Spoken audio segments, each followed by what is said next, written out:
राज्यामध्ये सुरू असलेल्या मुसळधार पावसाने अनेक ठिकाणी जनजीवन विस्कळीत झालं। पूर, भूस्खलन आणि पाणी साचल्यामुळे अनेक नागरिक अडकून पडले।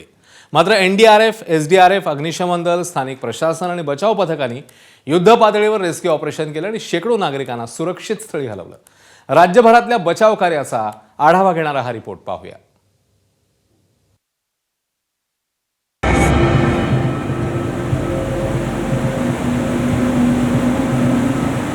राज्यभरात पावसाचा जोर कायम असल्याने प्रशासनाकडून नागरिकांना सतर्कतेचा इशारा देण्यात आला।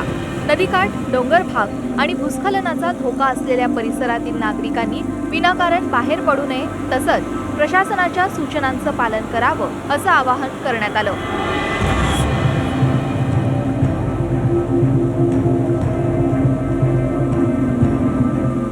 मुसळधार पावसामुळे लोणावळ्यातील हुडको कॉलनी जलमय झाली।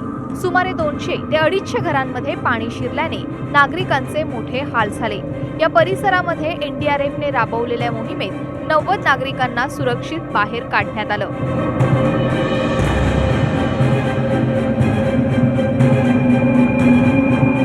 पुणे जिल्ह्यातील लोणावळा, कार्ले, लोहगाव आणि खेड परिसरात प्रशासनाने तातडीने रेस्क्यू ऑपरेशन करत सतर्कता वाढवली।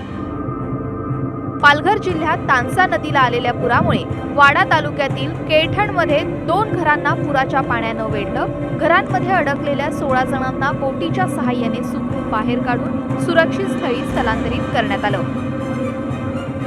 त्यानंतर भिवंडीतही तानसा नदीच्या पुरामध्ये अडकलेल्या 50 ते 60 नागरिकांची बचाव पथकानं सुखरूप सुटका केली। वसईच्या चांदीपमध्ये अडकलेल्या 25 पर्यटकांची तब्बल 4 तासांच्या अथक प्रयत्नांनंतर यशस्वी सुटका करण्यात